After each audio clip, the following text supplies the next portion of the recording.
Hey everyone, welcome to Movie Marathons HQ, where we do movie marathons connected to new releases and where we enjoy and review some of our favorite movies. This video is part of the Avengers Doomsday Movie Marathon, where we are watching one movie every week as we prepare for the release of Avengers Doomsday in December 2026.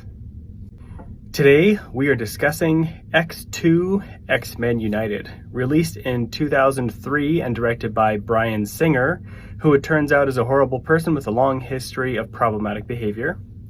This was the sequel to the very successful X-Men released 3 years prior. There's a few new characters who are introduced in this sequel, and the world of the X-Men is built out a little bit more. I had a poster from this movie on my wall as a teenager, so every day I looked at the images of these X-Men characters from this second X-Men movie, so I have a lot of nostalgia for it based on the poster, almost even more so than the movie. But overall, I really like this movie. What I like most, that I'll get into, is that every character in this movie gets their own time to shine. There's a whole story that they go through, and I'll highlight some of those. But every character just gets a really cool moment. So if your favorite character is in this movie, I think just about everybody gets a chance, gets their time in the sun, as it were. So I think that's really great about it. For positives, I will mention the visual effects, the scene with Bobby's family, and every character having their moment to shine. And for negatives, I have the lack of continuity. Also, spoiler alert. You can watch my full review of this movie over on YouTube. The first positive are the visual effects. I think these are mostly very good. For 2003, there's some really good stuff in here.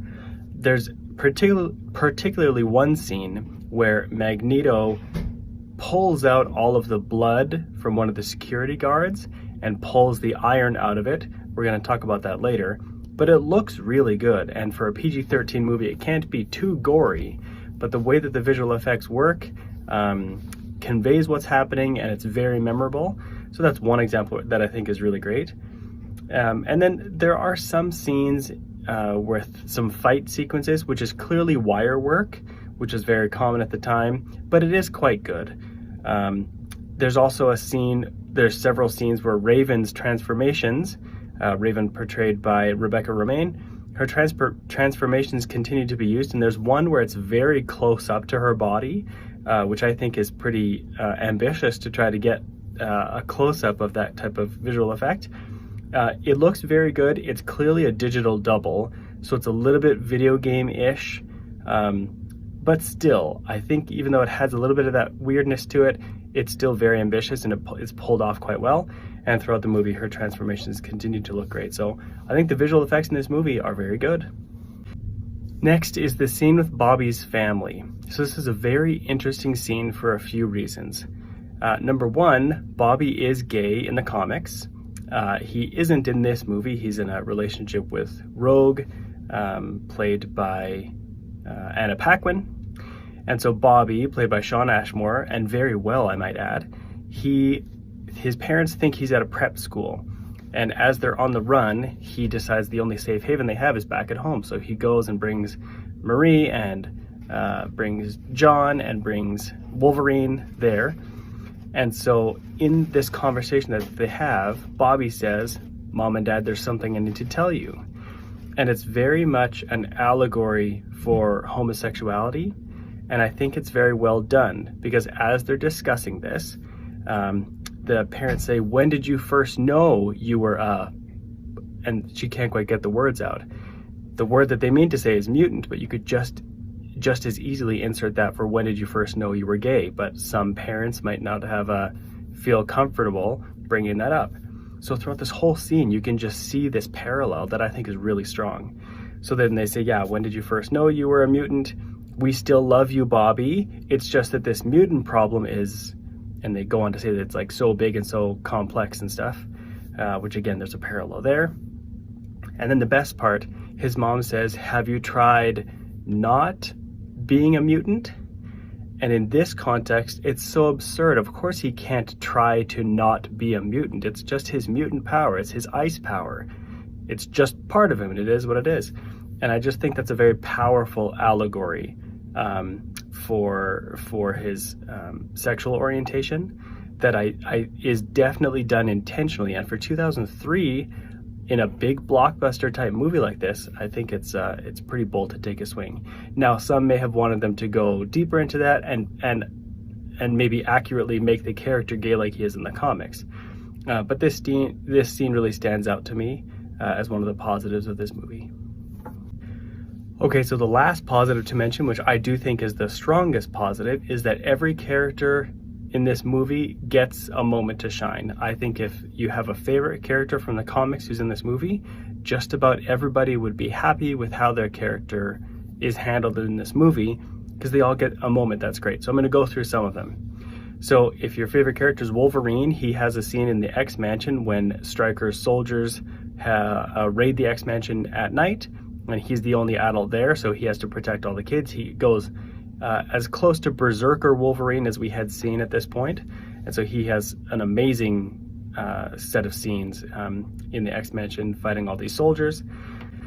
Rogue even has a great moment after John lights fire to all the police officer cars. She touches his leg to take his power, and then she puts the fires out. So even though it's something random, I think that's a really cool moment that she has. Professor X is put into Cerebro, and you see how strong his telepathy is, and that if he really wanted to, he could cause significant harm to any population on the Earth he wanted. So I think even that's very strong. Magneto has a wonderful prison escape scene. He's kept in a plastic and glass prison, but one of the security guards was injected with a bunch of iron into his body by Mystique. So when he enters into the prison, Magneto pulls out all of his blood, takes the iron out of the blood, and uses these 3 balls of iron to destroy his prison and escape. It's very cool. Storm has some cool moments. When they're in the X-Jet, she pulls down some tornadoes to take out some fighter jets that are chasing them. She also conjures an ice storm within Cerebro, which is how they save Professor X. Jean Grey has some great moments. She's able to stop the missiles as the fighter jets shoot them at the X-Jet. And then at the end, she lifts the X-Jet so that it can escape while she stops the flood. Just a tremendous display of her power. Also, there's a little tease of the Phoenix Force in there in both of these moments, which is pretty cool. Mystique, it's really fun that they have Rebecca Romijn portray herself as if that's the form that Mystique is taking. It's just fun to see her in there. Then there's this scene that doesn't really make sense, but Jean approaches Wolverine and they start kissing, and then he realizes it's not really her and it's Mystique, and then she switches her form a few times. Kind of a weird scene, but it just shows that she can do whatever she wants with this ability of hers. Pyro, we get to see his power for the first time when he takes out all the police officers that are standing up against them. We get introduced to Colossus, and we see he doesn't have a lot to do, but you do see him use his organic steel powers. He's one of my favorite X-Men from the comics, so I really like that. We see Shadowcat, who phases through walls. We see sort of a version of Banshee, who screams in the X-Mansion and wakes everybody up. Iceman, I mentioned him before, really great scenes. I really like when he takes the bottle of Dr. Pepper from Wolverine, blows on it to chill it, and even visually, the visual effects there, you understand exactly what happens. When he kisses Rogue for the first time, and then she has frost breath because she absorbed it. I guess that's a positive for Rogue. But yeah, every use of his ice powers is really cool. When he shows his parents and freezes his mom's tea from the teacup and then the cat licks it, super cool. And then the coolest, by far, one of the best opening scenes of any superhero movie, one of the best openings to any X-Men movie. There are some great openings here. But Nightcrawler, he gets introduced, and when he single-handedly takes out the entire White House as he teleports around, it's awesome. It's so good. And so that's just a summary, but I think a lot of the characters have a time to shine. The massive notable exception is Cyclops, who is sidelined for almost this entire movie. He's literally just off screen and unaccounted for a lot of the movie.